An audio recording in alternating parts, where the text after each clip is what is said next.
I'm going to go into just starting to talk about like what this is, and then I'm going to do an Indigenous land statement and then get into the panel. So I'm from KEXP, and KEXP is proud to partner with Treefort Music Festival to bring you this artist education panel and some background on Mastering the Hustle. It's a series of workshops that KEXP has put together since 2017, and it's in partnership with the Recording Academy, Museum of Pop Culture, and Vulcan Arts and Entertainment. And they are designed to empower artists pursuing a career in music. And if you want to learn more, you can visit KEXP.org or come and ask me about it after the panel.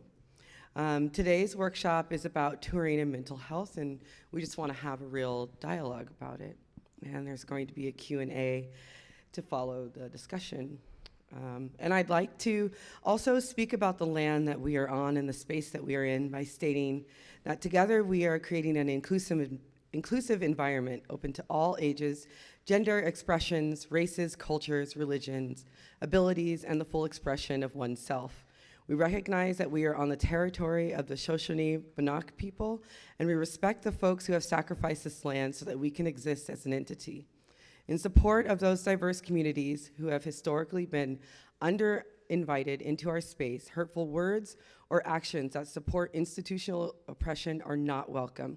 We expect that you will be responsible with your interactions with others, including our panel, and we insist on safety, respect, and consent. In other words, please be kind to one another. My name is Sharlese Metcalf, she, her pronouns, and I manage the education programs at KEXP. I'm also a DJ there on our electronic show Expansions, and Mastering the Hustle is one of my programs, and what's really cool is we are an hour ahead in Seattle, so right after this Mastering the Hustle, there's gonna be another Mastering the Hustle in Seattle, so that's great. I also manage youth programs there, and we have an upcoming video artist project that I can't really talk about that I just announced. And I also work with teaching artists. And I promote shows around Seattle just as False Prophets, one of my gigs. Audiodrome is another one. And I sit on boards there, and I try to be a really big part of my community because I care. And now I'm going to introduce, well, I'm gonna let my panel introduce themselves. Okay. Hello, my name is Laura, and I live in Seattle. My career experience, in 2011, I started working different music festivals and was touring, from one festival to the next, probably about, 8 or so months out of the year. And then in 2013, started working on tour as a production coordinator for different artists from 2013 to the end of 2016. And then at the start of 2017, moved to Seattle to work for Red Light Management, which is an artist management company. How y'all feeling today? Audience good? Yeah? You guys alive? Sick. Can I get like a thumbs up? Yeah, sick, dope. My name's Jax. I go by the creative name Flint Eastwood. I'm from Detroit, Michigan. I write pop music that I like to write about, things other than love and sometimes love, and hopefully it makes you dance and think some things. I also am a co-founder at a collaboration space in Detroit called Assemble Sound, which basically some artist friends and I bought a church from the 1870s and renovated it ourselves and created a bunch of studio spaces, a bunch of opportunities for artists that otherwise wouldn't have them because they're not in a coastal city.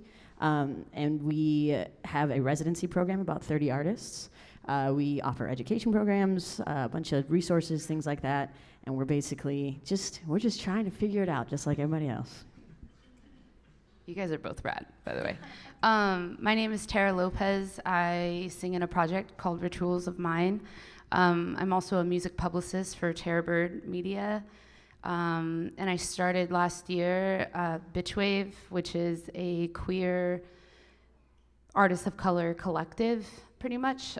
Still very much focusing on building that, but basically we're just trying to create more space for queer artists, women, and artists of color. Thanks. You guys are all so cool. I'm so glad to have you.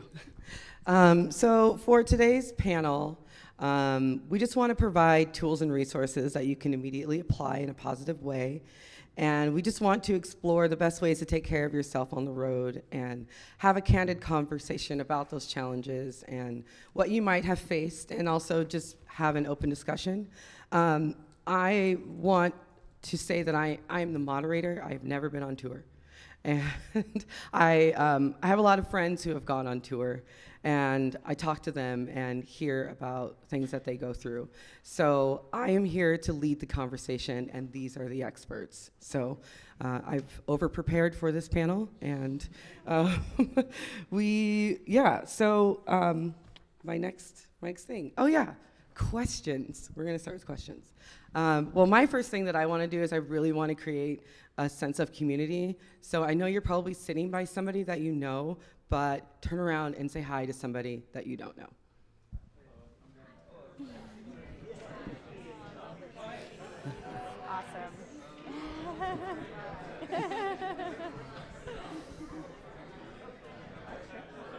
Thanks. That was absolutely beautiful. Okay, it's panel time. It's panel time. Okay. All right. And now each one of them is going to ask a question. How many artists are out in here? Raise your hand. Cool. Most of y'all. How many of you guys have been on tour? Sick. How many of you work with artists but work from an office or off the road? Yeah. Okay, so I wanted to just start it out by like exactly what this is, tour. So I wanted my panelists to just talk about their first tour and their second tour, if it makes sense. Deal. I'll go. Let's go. Let's do this. Okay, so I've been touring full time now for about 2 years. Before that, I did the whole like regional circuit, and I did the whole like, let's throw a crazy ass warehouse party in Detroit where none of us know what we're doing, but we're gonna do it anyways. And my first like official tour was with this band. I was opening for a band called Paris, and it was amazing. Like, it was so much fun. Their whole crew welcomed us like family members. It was an East Coast run, so like all the cities were like quick drives, and it was just so fun. And then my second tour we actually got asked back to go on their B Market tour, and so we ended up just floating around with them for a while, and it was absolutely incredible. Like, the first time you go on tour, it's like an amazing road trip that like you kind of make money doing, and so it's like this like bonus emphasis on kinda. But yeah, my first couple tours were amazing. I'm a very much a nomad at heart, so touring is definitely something that I thoroughly enjoy when done right. Yeah, my first tour was back in 2011. I guess I've been touring for that long, which makes me feel very old. I toured with a band called the Album Leaf. It was my first tour, and it was a full national, so it was about 40 dates. I thought I was prepared. I was not, but it was really fun and incredible, and definitely agree. You kind of make money. It was 5 of us in a Volkswagen with our gear. I think I had a snare drum on my lap the entire tour. That was so fun. It really was. I'm not being sarcastic. It was so fun. I learned so much. My second tour was with Built to Spill, actually, and kind of the same thing. Like, it was pretty much, I think it was just like 6 months later. So we were still in that Volkswagen, and we were doing a full national tour, big stages. And so I had to learn really quickly how to perform from, smaller stages or basement shows to like crowds of 500 plus within a span of 6 months. So it was definitely, I learned pretty fast. My first tour was in 2013, and it was about a year and a half with a couple, breaks at home in between. And it was a world tour, and it was a bus tour with 3 buses and 3 trucks. And so my job as a production coordinator was to basically take care of the crew and the band and make sure everyone knows what they're doing, and basically thinking 3 steps ahead of everybody else. And I was, I don't know, maybe like 23 or 24. And everyone that I was working with was more in their 30s, 40s, and had done this many, many times. And I was very green. And so it was it was a fascinating experience in terms of being able to travel the world and learn something totally left field. But it was a struggle because I definitely had felt this need to gain respect from people that I was working with who had been doing this before. So yeah, I guess. So, and then the second tour, it felt like I knew what I was doing a little bit better. Yeah. Well, I think that leads us into like when you got back, what were some of the things that you experienced and how did it make you feel? I guess I'll go. I think for me, tour creates a lot of structure.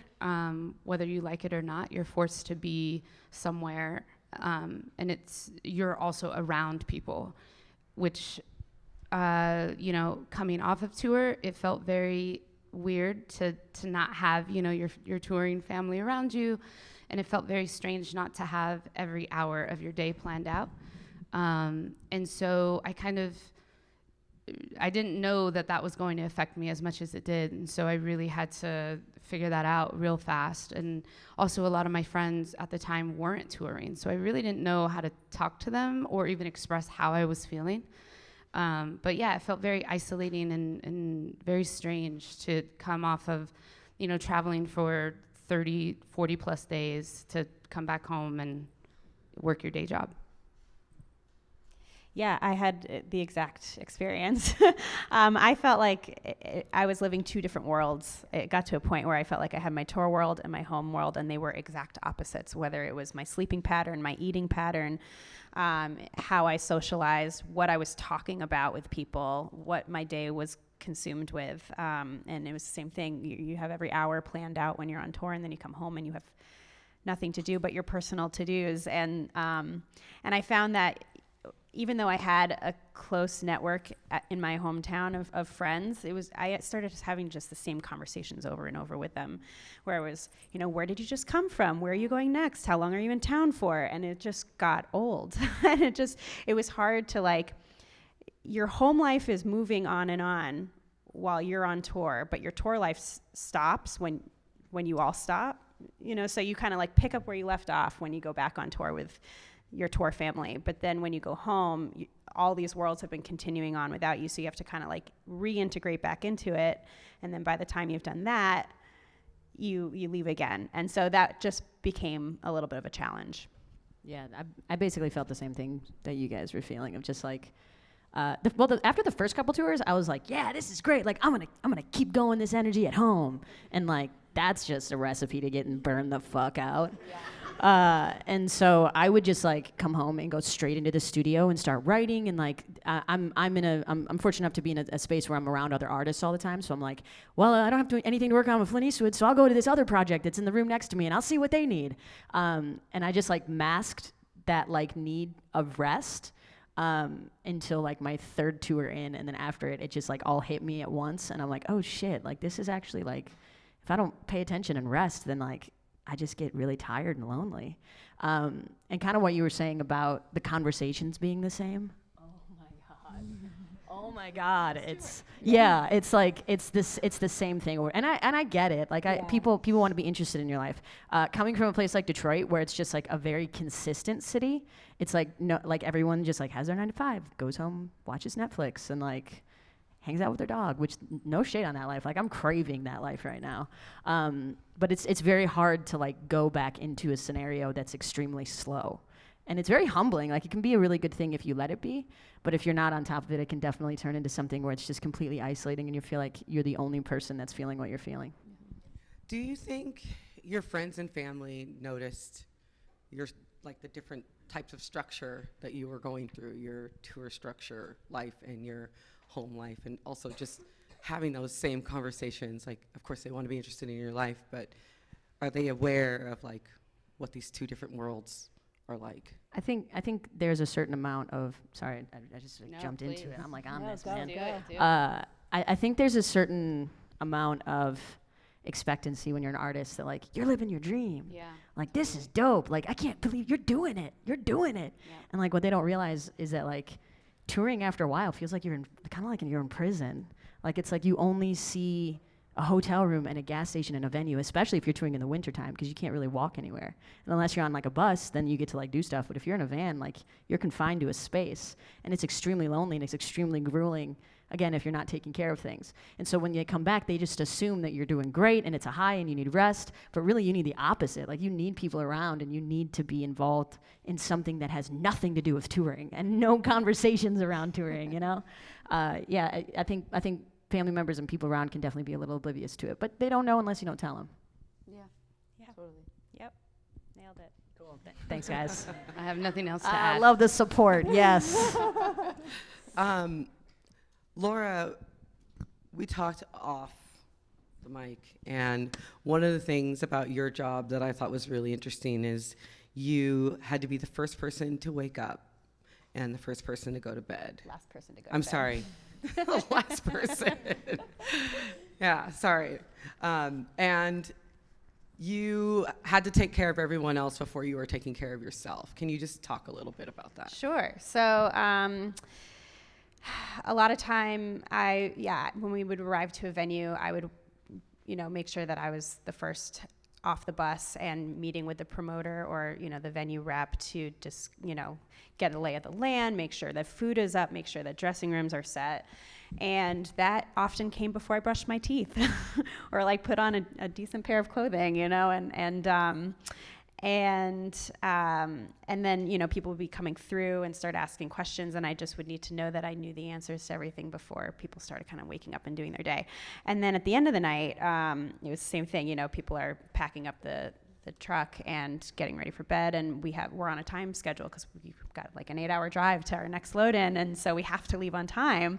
So then, everyone's trying to shower, and showers are at the venue, and I'm, the last one in the shower, and it's cold, and I've got 5 minutes, and I'm just not even gonna brush my hair and fall asleep on a wet head, and that, I did not do a good job for a couple of years of understanding, okay, it's okay for me to take an extra 5 minutes, even if it's during the middle of the day, to go on a walk and just to have some time to myself where I decompress, where I, think about something else, where I put my radio down so I'm not on call, and just had to find those practices and times during the day where I could refuel myself if it wasn't happening, if I couldn't fit it in like at the start of the day or the end of the day.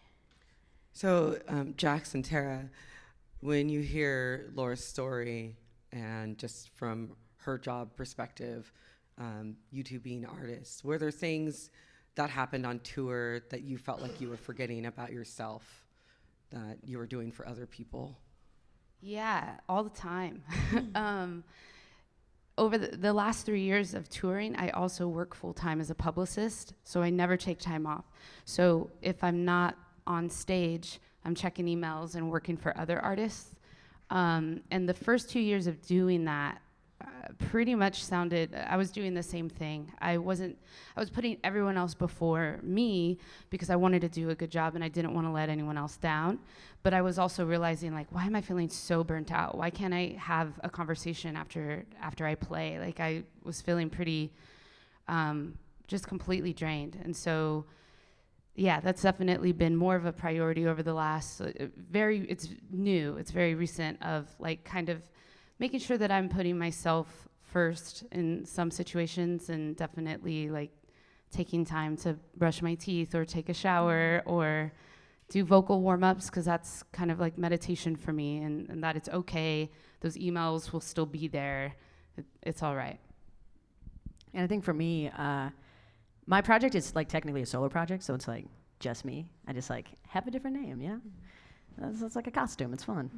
But the problem with it, I once heard a Beyonce quote that was like, which is always a dangerous thing to live your life by a Beyonce quote, because she's like God. But she, like I remember like seeing an interview one time when I was young, where that's just like, Beyonce was like dramatically in an elevator, and like she like dipped her head a little bit, and somebody's like, "You tired?" She's like, "No, I'm not tired." And then it like cuts to like a moody interview of her being like, "If I show that I'm tired, it means other people can be tired, and if I show that I'm unhappy, it means that everybody else can be unhappy." And I think that was just a fucking terrible mindset to have for tour, especially as like being a leader and setting the cast for everybody, because it basically says that like your emotions are invalid, and it gives that to everyone around you. And so for me, for a long time, I set that tone, and that was just a very terrible tone. And since then, I've shifted completely and just been like, okay, feelings check. How's everybody doing?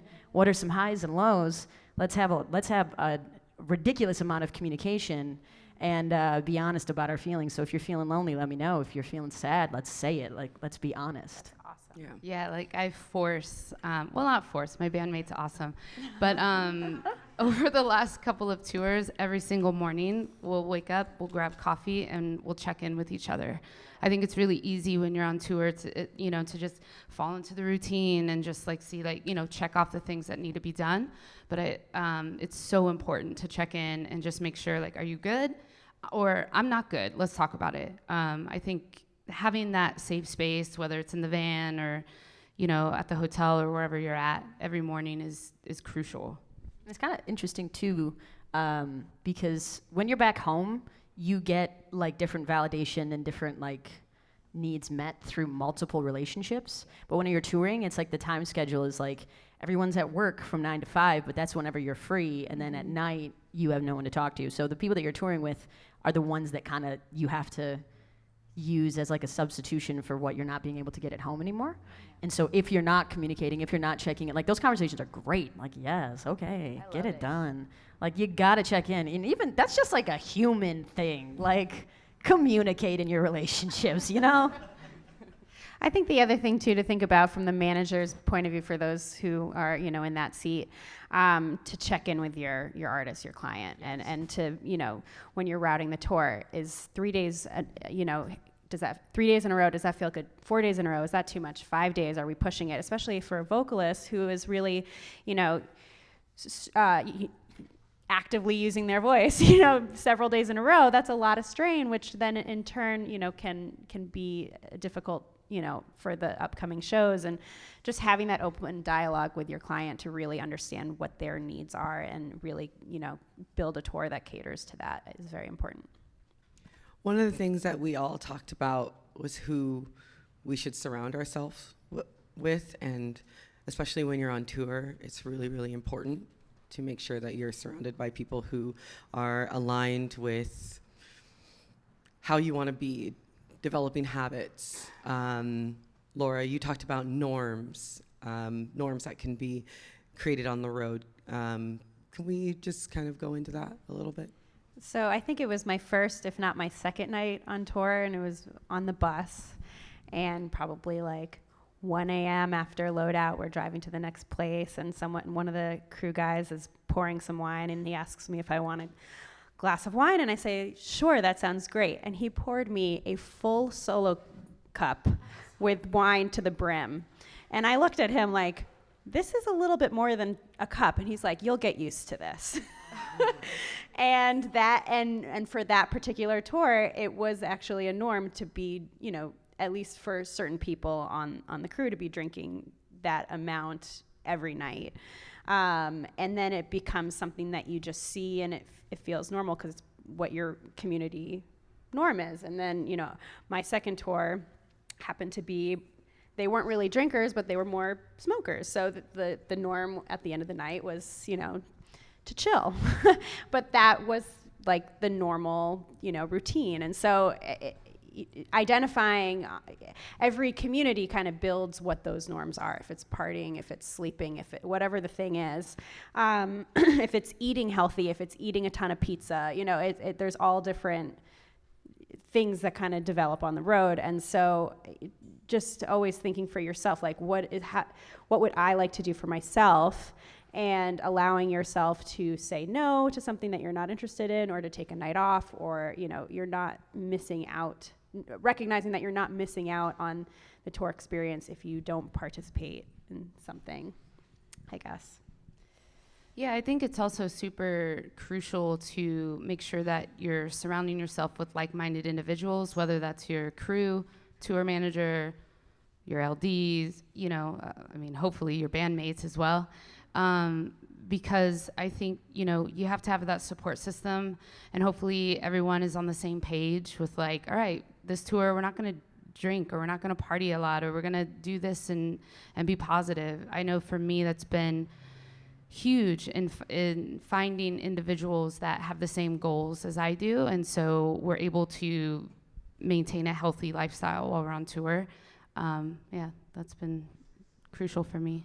Yeah, I totally agree with everything that you guys are saying as far as like knowing your community, and definitely like you fall into the culture of your community. But like, I just want to let you know right now, as an artist, you get offered a lot of stuff, and you don't have to say yes. Like, it's like this assumed thing that you're supposed to party and you're supposed to drink with everybody and you're supposed to go hard, and it's like, dude, that's just tiring, that'll knock you out. It's fun to do every once in a while, but definitely know your limits, and it definitely takes a lot of confidence to be able to just be like, nah, I'm good. But it's also kind of fun to like hang out with people and be sober while they're not, So it's like, do you? My latest conflict is drink tickets. Like, I'm so conflicted by them. That's real.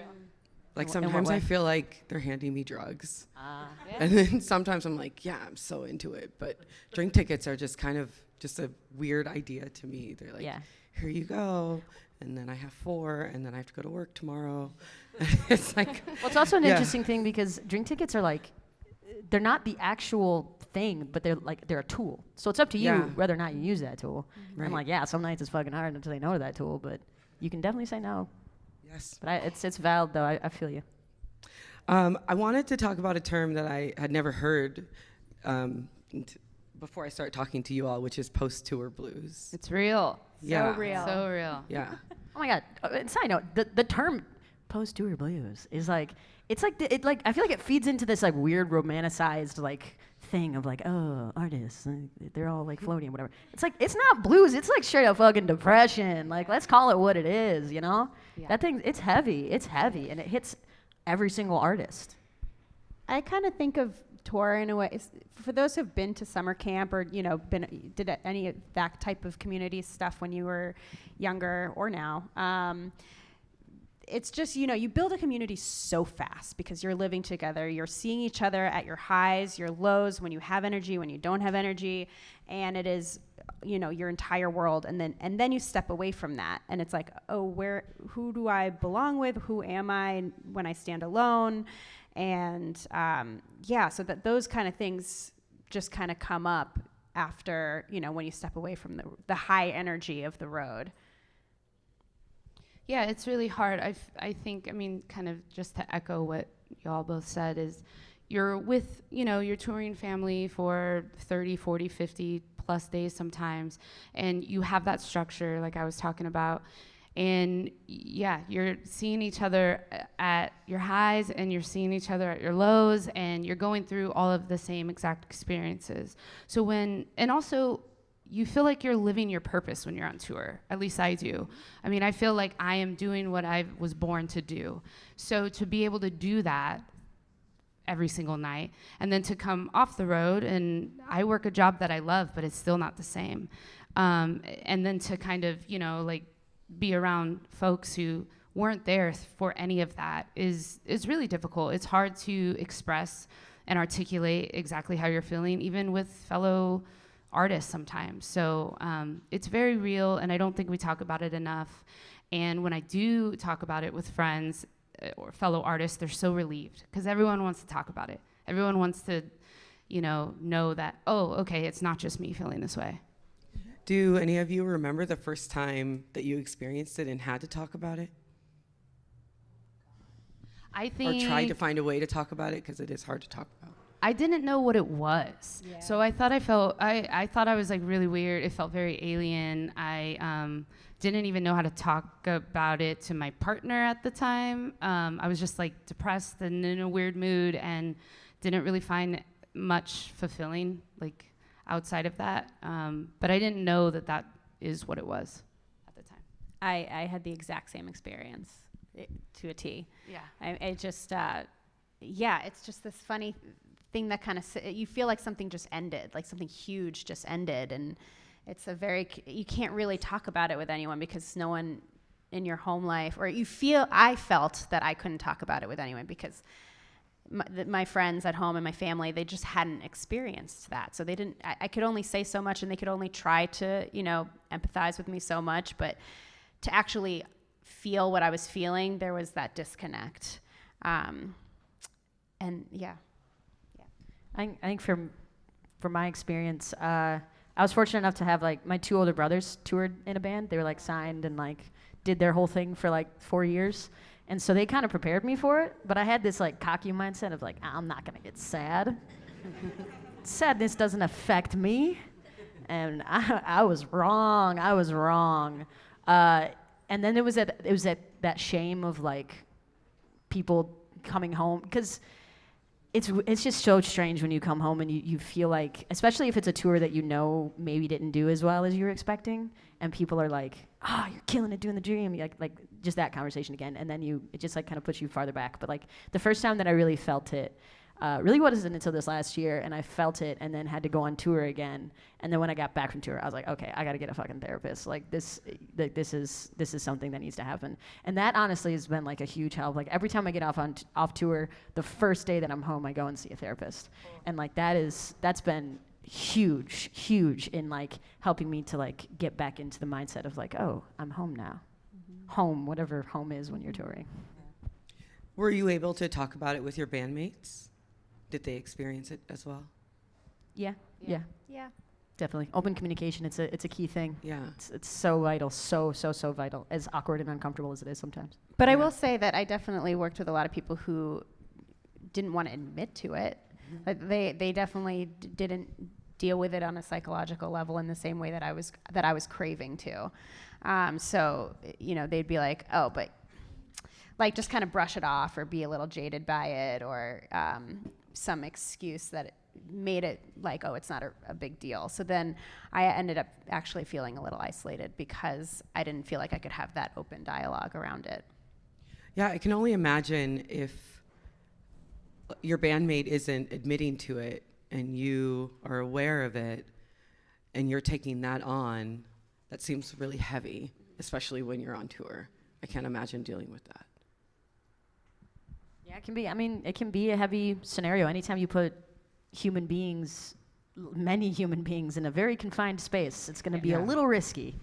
But yeah, it can be very heavy. But again, open communication is just so vital. Yeah. We should talk about some of the things that you can do to while you're on tour to take care of yourself and to take care of yourself post-tour. So we've talked about therapy, but there's also some other things that we've all gone into that they should know about in terms Eating of just healthy. Yeah. Ooh, yes. Eating healthy is so important. For so many years, I did not do that. And I didn't realize how much food affects you. Your mood, your energy. I've become a health freak over the last year. Working out has been incredible. It not only will make you feel better about yourself, but it'll make your performance better. Those two things have been super vital for my well-being, for waking up every day and feeling okay, I'm ready to go and do this thing. So for me, eating healthy, working out, and that constant line of communication, checking in with your bandmates, checking in with yourself first and foremost. Yeah, that's what I do. In addition to that, because I completely agree with that too, finding some common thread that you can make between your quote unquote two worlds. So because your routine is so drastically different when you're on tour, to find something that you're just always consistent with, whether it's you always go to the gym, you always make time to go to the gym, or if you like to sew, if you like to just find some kind of hobby that you do at home that really brings you joy and bring that into your tour life. I think another thing too is to really sit with yourself and identify what are my vices? What things do I do to numb me, and what things do I do to energize me? Because, if what I did for a long time was eating so poorly on tour, and what I would do is I would time when I ate my meals to when other people were busy. So I would be sitting in there alone, and I did that so I could kind of decompress, be by myself, have some silence, not be interrupted by people. But then I would just eat and eat and eat because I just wanted to take that time to myself. And it just became this really kind of numbing Band-Aid that I was doing rather than something that was actually fueling me to continue going. So yeah, I think just any kind of routine. It could be meditation. It could be going for a walk. Just something that you do at home regularly that makes you happy, and bring that out on tour with you. Yeah, definitely 100% agree with both of these circumstances. Like, definitely. For me, I think to add on to what you guys are saying, being an artist is like this like weird situation in the sense of like, what other job do you have that when you're done, people clap for you? It's like, imagine sitting at your desk in a cubicle and you're like, that's a fucking great email, yeah! It's just like, it's weird. It's really weird. And it's very easy to get in this pseudo-reality world where everything revolves around you and every conversation you're having is about the project that you're in, and everything in life is you. And it's very dangerous, and it's extremely easy to fall into it. It can make you extremely narcissistic. But at the end of the day, if we're doing bare bones, it's entertainment. It's not that important, you know? It's important, but it's not that serious. And so for me, finding ways to exit the Flint Eastwood world when I'm on tour, and that could be as something easy as like talking to somebody in a coffee shop and learning about them and not mentioning what you do. Like, I'll just say, I'm in entertainment, and then I'll just like continue on. And maybe they think I'm a stripper, but like, I'm down. But yeah, I think it's a very important to exit that. One thing that I've been wanting to try is like planning out a tour where like the day before I go and volunteer somewhere in a different city, or like go to like LGBTQ center and like tour it or something that you're passionate about that again is outside of what you're doing. Yeah, and my next question was, how do you all create community while you're on the road? I think that's something that... I really like meeting fans, whether it's before shows or after. I am very, for better or for worse, very open and honest on social media. I don't really know how any other way to be. But because of that, I feel like fans come up to me and then want to share their stories, whether it's about depression, mental health, suicide, all of these things that I'm really, that are important and passionate to me, they want to talk about. And so I think really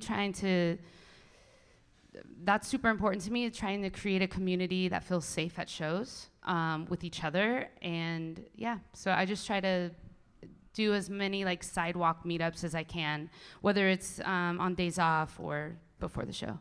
I think that's a really beautiful thing. Like, kudos for you for being honest on social media. It's hard. Yeah, it's very hard. Yeah, and you got to do it, because the thing is too is that like we're basically trying to sell a fantasy to people, like for better or worse terms, and there's a lot of pressure to not be yourself. So I just want to say that's amazing that you do that. I'm glad you're honest about things. Vulnerability is very important, and I agree that it's extremely important to create that community with fans, because after a while, like, I don't know if you guys feel the same way, but like after like the third tour, you could tell me right now that I'm in Tulsa, and I would probably believe you. Like every American city, and really every world city, give or take, like architecture or like landscapes, kind of all starts to look exactly the same, and it starts becoming the people that are in that city. So it's like I get excited to go to Denver because I have a cousin in Denver and I can hang out with that cousin, and I'm excited to go to San Diego because I have an uncle in San Diego. And it stops being like, I want to see this landmark, that, like, definitely do that your first couple tours, like experience the city, but then after that it's the people and it's the community that you build that kind of keeps you going. And for me, I try really hard to like also have friends that I don't meet through Flint Eastwood, again, because I just try to get outside of my little tiny universe. Mm-hmm. Did you have... Yeah, I mean, I agree. Sick. I want to talk about stigmas around depression. Can we talk about what stigmas exist around depression and why it doesn't always feel normal to talk about or to reach out for help? Yeah, please. We need to every single day. I'm super passionate about that, not to get too heavy, but my dad committed suicide 3 years ago. And that really forced me to really check in with myself. I've battled manic depression my entire life, and I didn't really realize it. or I always, thought like, oh, well, music is my outlet, music is my therapy. And for a long time it was, until it wasn't. And so, the last 3 years have been really difficult with like, all right, how do I embrace this? But how can I make it, positive? And I think it's really important that we do communicate and talk to everyone and anyone who wants to talk about mental health. I think that is how we're going to save lives. That's how we're going to prevent tragedies. And as difficult of a topic as it is, it feels so good to admit, like, I'm not feeling okay today. I need help. I need someone to just listen, or for you to be the listener. I think we live in a society where, I see it changing, but I think we live in a society where we are supposed to be strong all the time, and especially as artists. There's a tortured artist. For a long time, I lived thinking I had to endure pain to create great art. That's absolutely not true. I'm making my favorite art I've ever made, and I'm like the happiest I've been. And I think that that's something that I like to talk a lot about with my friends, because we kind of are all feeling the same way. Like, I don't know, I'm talking a lot, but I'm really passionate about this. I could talk about it all day, and if you do want to talk to me afterwards about it, like, please, I love it. I think it's so important to be there for each other. I think the other thing too, when you're on tour with people, is to not only check in with yourself, but to really be aware of the other people that are out on the road with you and how they're doing. And they may be, people that aren't comfortable talking about it, or, if you can read other people and try to reach out to them and just show that you're there, show that you're supportive, that's huge. Because, if you're feeling this sense of isolation and loneliness that the three of us have experienced, most likely the other people on that, in that van or on that bus is feeling that too. And it's amazing as well how when you become vulnerable and honest and open about something, that everyone around you tends to follow suit. It's so cool. Yeah, it's and then it becomes this like wonderful, supportive environment where you don't feel like you have to hide all the time, which is great. Yeah, vulnerability, let's go. It's seriously a game changer. It really is. You just feel more in tune with yourself, but also in tune with your friends and your bandmates, and the world is just cooler when everyone is more real. Yeah, and it takes a lot of bravery as well. For sure. Like, I feel like I didn't really get to that point until I toured with somebody that was like very open about mental health, and they were very open about talking about anxiety and depression all the time. And I'm like, at first I was like, oh, this is terrifying. Oh God. And then I was like, oh, this is kind of nice. Like, I can actually say when I'm fucking sad. Okay, this is a two-part question, because while another person is thinking, another person can answer the question. So, what is the value of going on tour? And do you have any tour stories that are cool or funny or weird that you can share? So we'll start with, what's the value of touring? And then we'll go into tour stories. Okay, I'll go.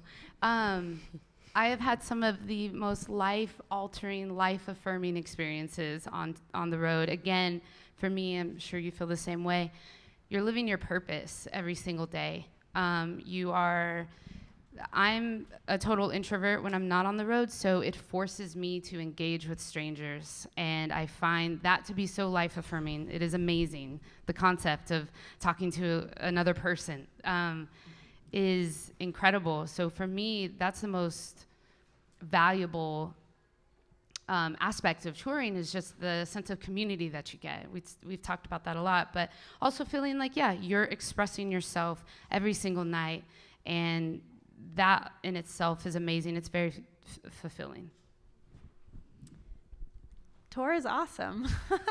I feel like, the purpose of this panel is to talk about some of the struggles that we experience out there, but with the struggles, there's just so many fantastic moments and life experiences that you're building out there. And it's exactly what you said. It's you're living your passion, you're living your dream, in all, the thick of the struggles as well. And so, for me, I think being able to travel the world and to meet people around the world and get, I really tried to take advantage of talking to the local people that I was working with every day. So if I was, wherever I was in the world, to really connect with the promoter or any of the staff that was helping us that day and really get to learn about their life and their routine and their world.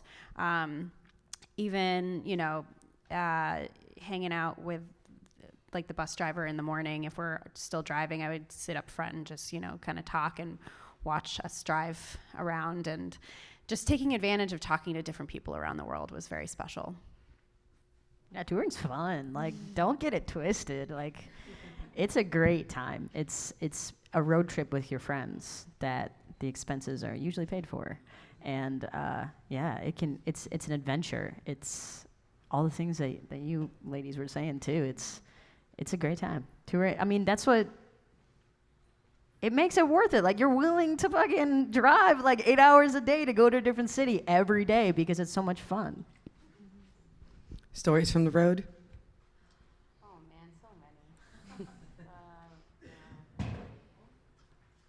It's really hard to pinpoint a specific story, but really my memories come from really lovely conversations with people around the world. I'm trying to think if there's like, do you have anything crazy? I mean, I don't know if it's crazy, but one time my van's transmission went out and we were in Tulsa. And Yes, Tulsa. legit in Tulsa. And we were stuck there for 5 days while the van was getting fixed. And so the only thing that was near the hotel was a go-kart racetrack. Oh, and so we drove go-karts for 5 days straight, and that was so fun. But my body hurt like hell afterwards. But yeah, I felt like that was an experience for sure. But that's like the cool thing about touring is like you have these awful situations like, damn, my van broke down. It's gonna cost me $3,000. But yo, let's race go-karts for 5 days straight. And this is a memory, Yeah, that's one. Dude, I had the same experience, but with golf. Oh my God. Yeah, dude, we broke down across the street from a golf course. And just like, oh my God, just four crusty musicians out there just like teeing up. It was great. But yeah, that's an interesting thing about tour is that like it immediately, like any bad situation immediately becomes like an adventure. Like, oh, how are we gonna solve this puzzle? Yeah. Like we once made the massive mistake of like we're like, listen, brilliant idea. We're gonna buy a minibus and we're gonna deck it out and we're gonna have bunks in it. It's gonna be great. The minibus is gonna be fantastic. But like the one thing that like every single review says online is like, yo, don't do that because the engines aren't made for it and like it will break down.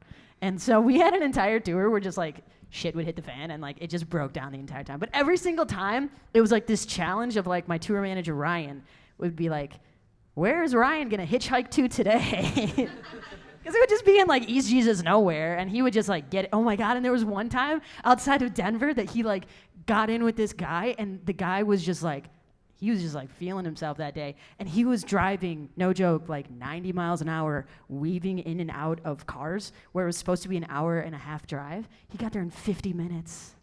And it's like shit like that. That's just like insane. And it's like, when would you ever get in that kind of experience ever again, you know? They're just, yeah, it's fun. It's a good time. It's a long story and I won't go into it, but tour has led me to Snoop Dogg's house accidentally. Hold on. Let's unpack this story. I think we're all pretty interested. Well, I'll try to wrap it up real quick. Basically, I was sleeping on a floor. We didn't have a place to stay, so we stayed at a fan's house on the floor. This was in the early years. And I had my car keys lying right next to me. Long story short, someone took my car keys accidentally, so we were stranded at this stranger's house, which led us to hours of trying to find my keys, which led to the person who took it was Snoop Dogg's neighbor. So we ended up having to go to this mansion to pick up my car keys, and we ended up hanging out with Snoop Dogg. So tour is awesome for those reasons. What a come up. What a come up. Dude, it's touring will like put you in some crazy situations. I think my craziest story is that I ended up at Lance Bass's 30th birthday party.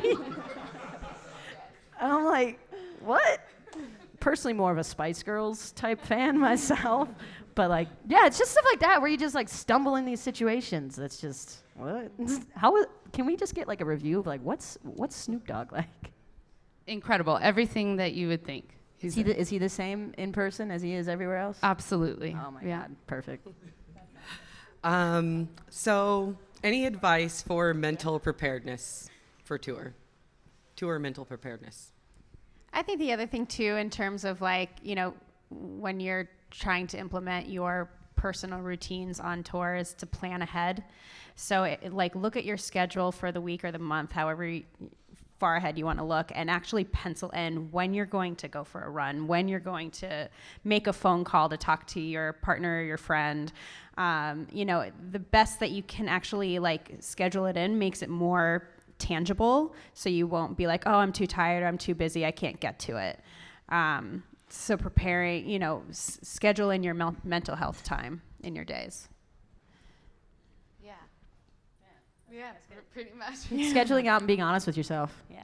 Like if you're an introvert, like make sure to spend a lot of time alone before you leave, and like make sure that you pack a lot of books, or like journal a lot. I love journaling. Take enough notebooks to journal. Like just be a little prepared,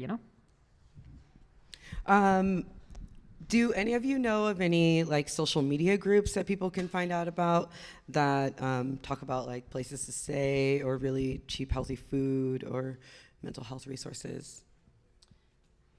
I don't know. I took some notes on my phone, but I don't know if it's actually like social media stuff. But I will say one trick that I've learned that maybe y'all know is sometimes, if you're lucky, venues will ask you for your rider, which is basically just like what you want, food-wise or drink-wise. And I really take advantage of that. I push it as far as I can to get healthy snacks that I can take along with me, post-show.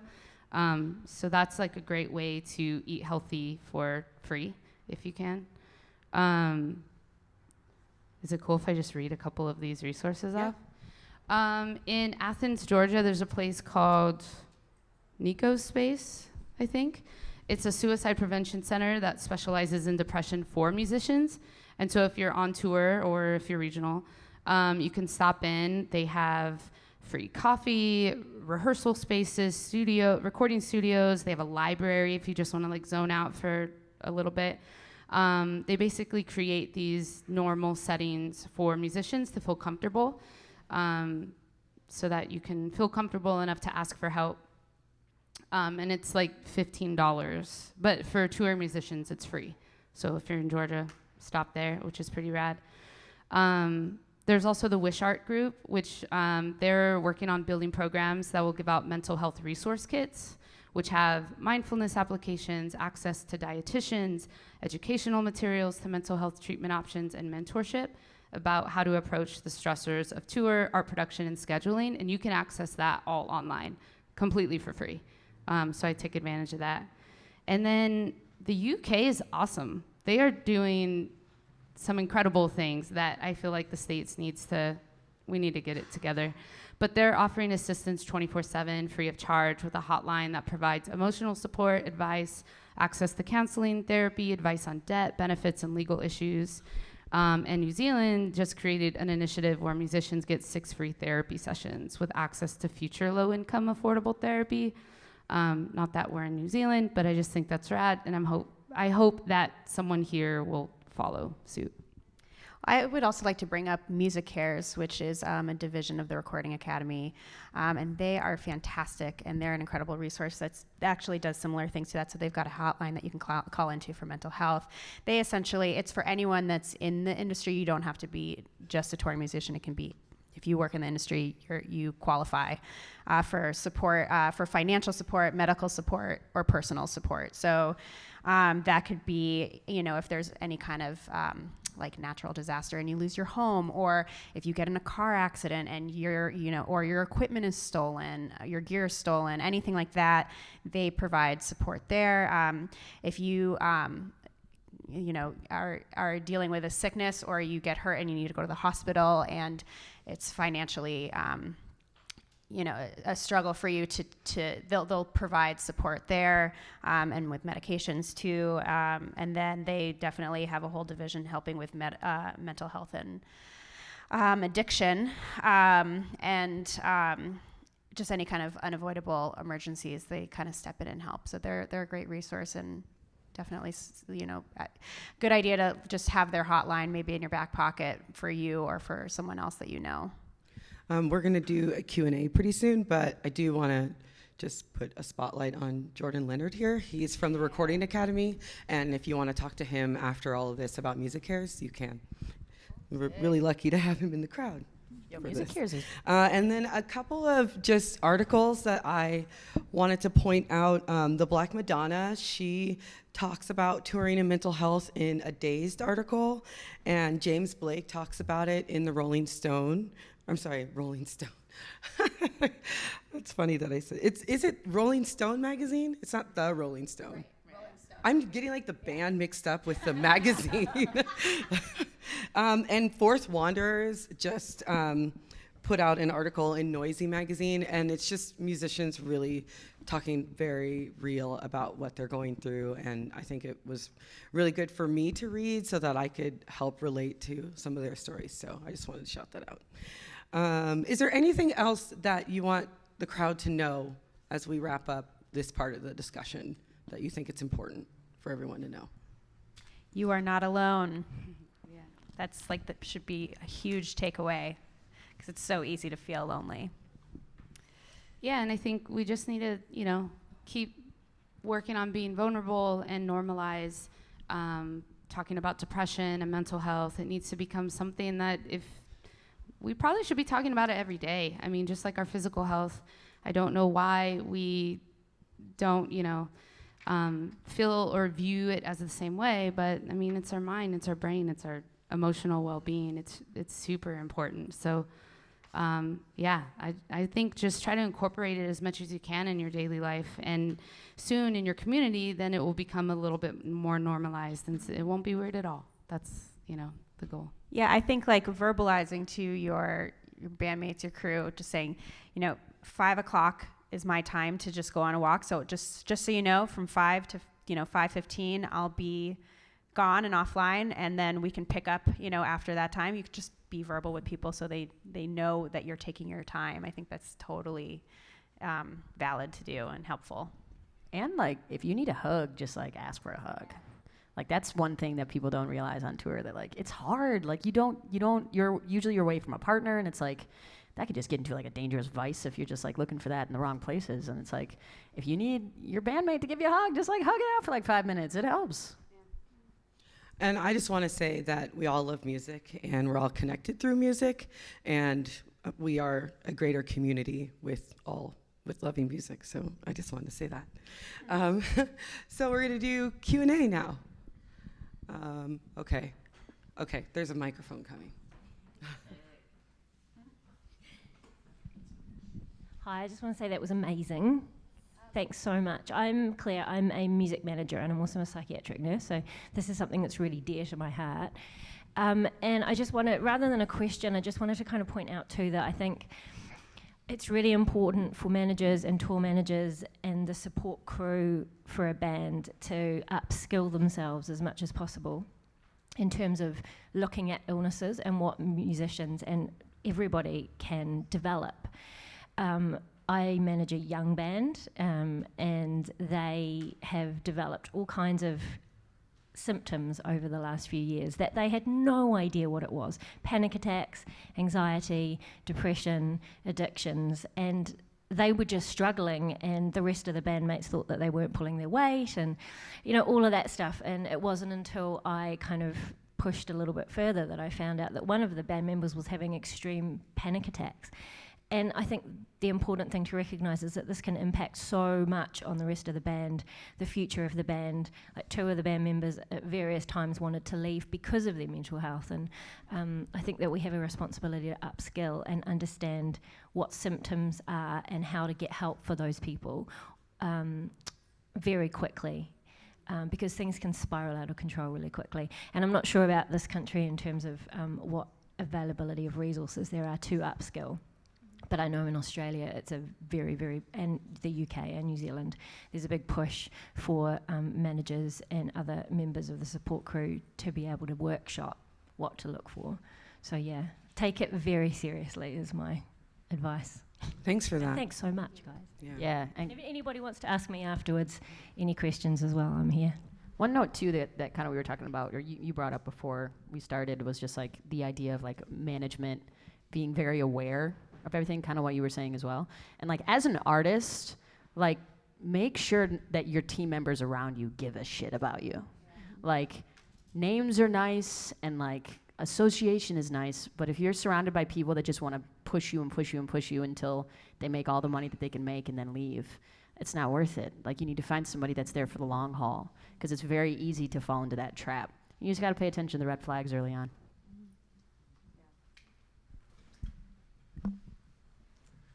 Thanks. I know Terra, so this question might be more directly for her, but I'm curious to hear all your thoughts. When I heard you guys intro from like a 3-bus, 3-truck tour to Paris to the album Leaf and Built to Spill, those are all artists for your first tours or levels that are like pretty high. And so I'm curious, I'm assuming, I was an artist for 10 years, now I manage bands, but I'm assuming there are younger artists in this room that are trying to figure out how to get to that level, or even how you face some of that adversity when you're playing for no one. And like, how have you guys had to deal with that much? Are there encouraging, like, what do you do to push through, not on just on an emotional level, but from a business standpoint, and growing that aspect of your career? I think for me, so before I went, so yes, I've been touring for 2 years, but before that, I did like weekend circuits for 5 years. So I would work half the week, and then for 3 days straight, or sometimes 4 days, I would go and do like the regional areas around me. So I've been touring for way longer than 2 years, but like that was the first time that I got on like, this is like buses and like craziness. And so I played to a bunch of shows that were no one. And I think for me, two things kind of allowed me to push through that process, because that process is a long process, especially if you're, I'm from Detroit. There's not a lot of like, you're not going to stumble upon somebody that's like, hey, I'm going on a massive tour and I want to take you on it. Like, it's like you kind of have to create the opportunity for yourself. One thing is having a purpose for your music, having like something that you believe in, whether it's like mental health and like vulnerability, or for me, it's just like connection, and like I really have a heart for like LGBTQ youth. Having something that's more than just like, this is about me, this is my music, I'm gonna perform it, because then it just becomes this thing of like, it's easy to fall into the comparison trap, and it's easy to just fall into this like bullshit realm of it. If you're doing music for the right reasons, which can, it's a wave. I don't know if I want to say if you're doing it for the right reasons, because it's different for everybody. Yeah. But that, and for me, I also had this idea of like, okay, I can't really afford being a musician, so what's the job that could potentially I can make the most money in the shortest amount of time? And so I decided to like do video editing. And so I did video editing for 5 years while I toured, because I knew that I could get a decent day rate. And like, don't get me wrong, I was like surviving on like tuna sandwiches for a very long time. But if you're doing it with like a community, and you're enjoying the process and knowing where you're at and like having fun while doing it, like it's very much worth it. But yeah, it can be hard. It can be very hard, but vulnerability and openness is vital at every step. It's super hard. Before that first tour, I also, I always encourage artists to really create a super strong foundation in your hometown. I was playing probably over 1,000 shows in Sacramento, which is my hometown, before I ever actually went on tour, which really helped me solidify not only like, to get my live show together, but also to create a name for myself, buzz, and then that drew national press. And then I was able to go on a national tour with a larger act. And so I always encourage bands like to really build that strong foundation, like get people to rally behind you, because then that's gonna only help spread the word. and hustle. You're gonna have to hustle. And I always tell artists this, you have to hustle more than your manager. You have to hustle more than your booking agent. You have to be the ones working the hardest. I never want a manager to be working harder than me. I know my music more than anyone's going to, and same for you. And so there was a time for years, up until only last year recently, I managed myself, I booked myself, music publicist, and went on the road. And that's how, for me, that's my personality. I'm kind of a control freak. But it also enabled me to know like the ins and outs of like, okay, these are the steps that I have to take to get on these bigger tours or to grow in this way and develop. So yeah, I say regional touring is so important for so many reasons before you get to that next step. I think also in addition to that, kind of focusing a little bit more on the mental side of it, it's easy when you're in that grind to, second guess yourself and to say, am I doing, do I belong here? Am I good enough? Am I, capable? And to really, have a confidence check with yourself and, remind yourself, like, I'm doing this because I am good at it and because I care about it and because I really want to make something of it. I mean, when you look at most careers, it's, on average, I think 7 to 10 years before an artist really starts to see a massive shift in their career. So to, also remind yourself that things take time, as hard as that is when we're all trying to make money. Just confidence check with yourself, remind yourself that you are doing what you're calling and to keep going for it. And then just to keep doors open and communication with different people that you're running into. I often, usually whether it's, around New Year's, I'll just go through my whole contact list and just send out a happy New Year email that's very personal to that person with like, how's your daughter? Or something that just like reminds them of you and your, continuing a relationship with people that you've run into. So then as you continue to grow, you just never know where your opportunities are going, when doors are going to open. So just keep an open dialogue with the people that you run into. Yeah, definitely. That comparison game is very dangerous. Mm-hmm. And the checking your confidence. I like the way that you worded that. That was really good. Kind of piggyback on what you were saying, and I would like to get your perspective on it as well, is like, nothing burned me out faster than the moments that I was like, I'm getting traction in Detroit, so I'm going to go play a show in Nashville.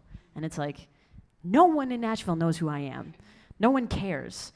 And so there's a smart way of touring to not burn yourself out, and kind of like the ripple effect is what you're saying has worked for me as well, of like start in Detroit, build it up, and then find every single college market in my state and do every single college market, so it's only an hour and a half drive. And then once that builds up, then you can make it a weekend to where it's like Detroit and then Lansing, which is an hour and a half away, and then Grand Rapids, which is 2.5 hours away, and then you can come home.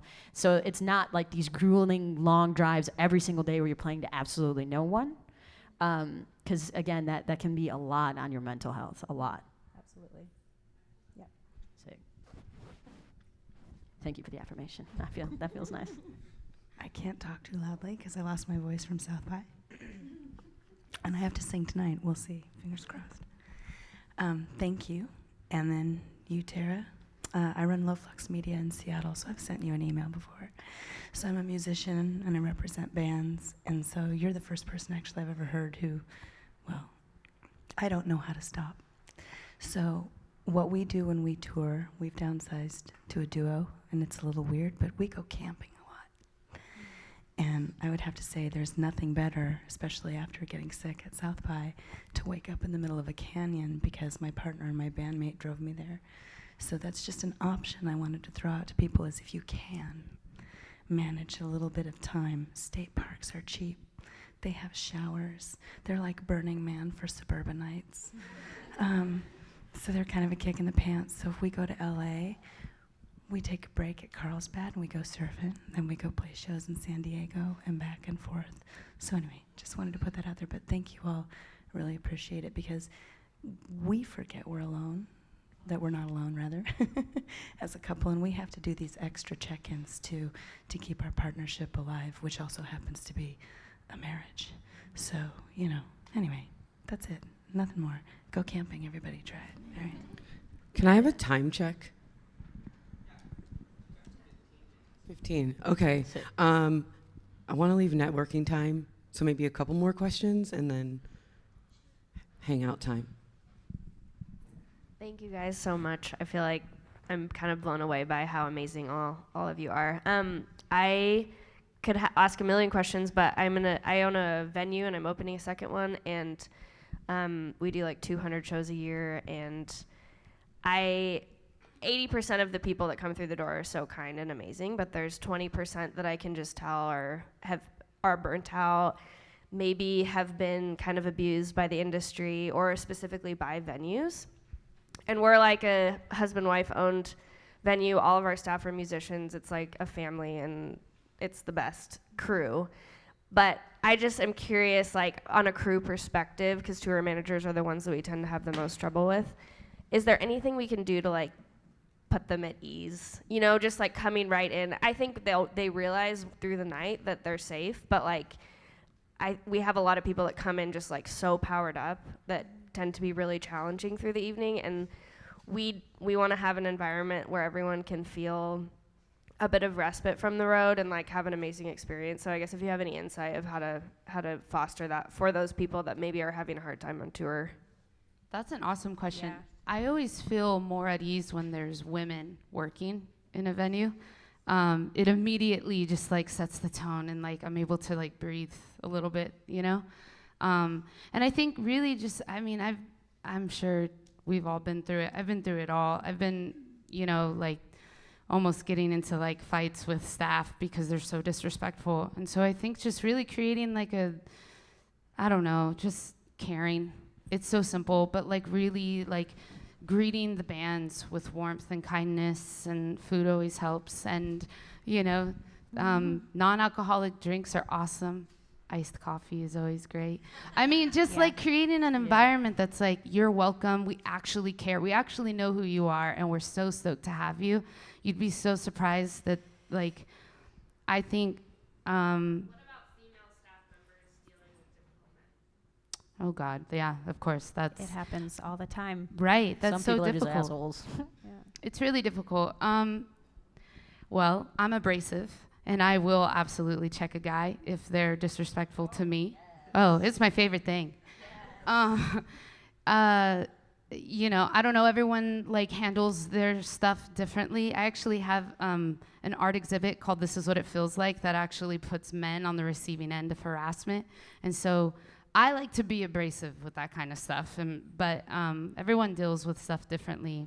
But I don't know. What do y'all think? I think it's up to you to set the tone of the entire venue, and you set that tone very early on. As far as like so, if you said you have a trouble with like tour managers coming in and being a little aggressive, some people are just gonna be an asshole. That's just like their and it might just be, and honestly, they might not be an asshole. It's just like their way of perceiving the world and communicating, like whatever.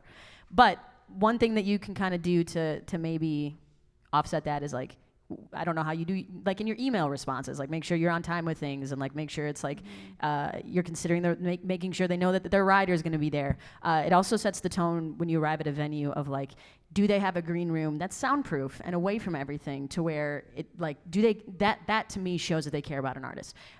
There are 2 venues in the United States that I know of where you show up and they have food there right away. And immediately I'm like, oh, they give a shit about us. They know that we're traveling from a place and we probably haven't had time to eat that day. So they're setting that tone. And it's little things like that you can say, this is a safe space for you, and this is like a comfortable space. And like having women and having people of color and having like diversity in your staff. And just, it's up to you also to set the culture for your staff, to like make sure they know how to handle situations and how to handle difficult people, and like, you know, there's a lot of steps you can take. What are your thoughts? Yeah, in addition to all of that, I also think like everyone that's on tour, they're away from their homes. So anything that you can create that feels like kind of a homey vibe, like a clean dressing room, is huge. Like, you know, you're not sitting on a rundown couch that who knows how many people have sat on, or, you know, if you've got like a little corner of books, or you've got like a quiet room, or you've got just like warm colors painted, just things like that that just make it feel like you are walking to not a cold venue, but a warm home. I think it can totally affect someone's day. I just want to add maybe having signage, a safe space, signage like around your space. And one of the things that we have been trying to work on at KEXP in our green room is to have a resource center, so where you can find therapy or you can find an AA meeting or something like that. It's an ongoing project that hopefully will get done soon, but maybe just having that tucked away with the books, so it doesn't seem like it's like, you know, if they go up to it, that everybody's watching them, so that they can feel privacy with that. Okay, well, is there, Alex, yes. Thank you, everybody, for all the awesome insight. One of the things I've been dealing a lot with on tour is learning how to ask for what I need. And I think a lot of that is, like, I also am very emotionally vulnerable with my bandmates and with listeners, and that's how I write and that's how I communicate. But I've noticed that, like, you know, halfway through a tour, I'm like literally, especially because we are still in the stage where we're sleeping on people's floors and stuffed into a van, and I just don't have the actual like capacity to have those conversations even physically sometimes, because I gotta save my voice or things like that, you know, when you're playing night after night after night. And I am getting FOMO like crazy a lot of the time. We just did South by Southwest, and it was really hard for me to go to bed early and to not see all the bands and to not drink and to just like claim my space and not feel extremely guilty about it. So how do you kind of like deal with prioritizing yourself and making that okay? That's awesome. Like, great question. I too experience FOMO all the time, because I'm a singer. I take it super seriously, because, you know, if you're performing like 10 times in a row without a day off, your voice, you know, that's our instrument. We can't just plug in and play. So I can't smoke, I don't drink, I can't stay up super late, I can't even like have a conversation sometimes because I'm so worried about like overstressing this.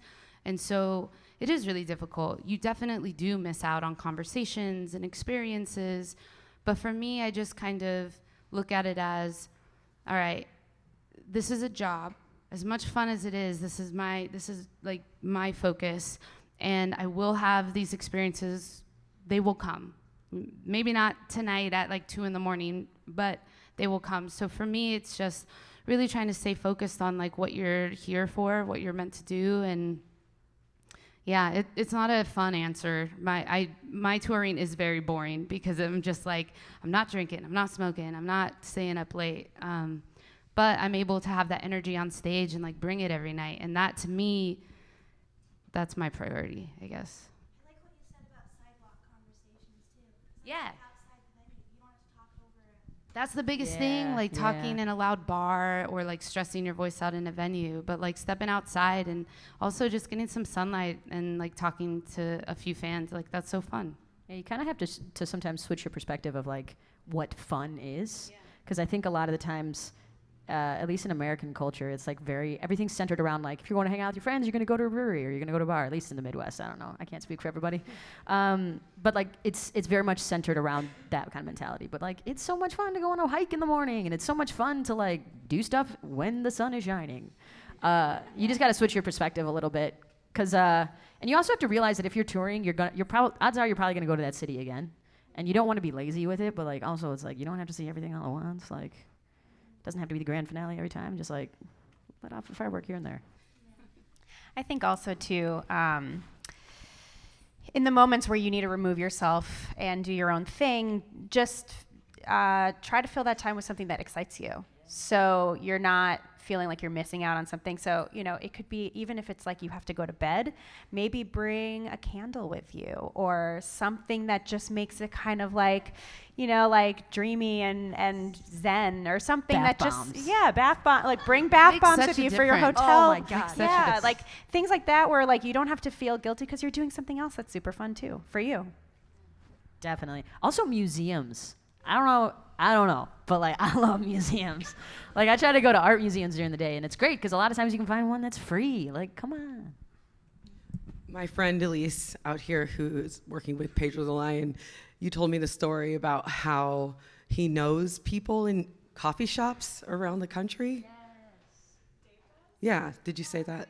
Always like, he always has, like, he's obsessed with coffee and he always has every, like, favorite shop picked out for every city. So we're just like, all right, Dave, like, where are we going today? And he's just like, all right. So, and he's been to this coffee shop, like, a million times because he's been touring for so long. So, yeah, he's always scoping that out. But. I thought that was a nice story.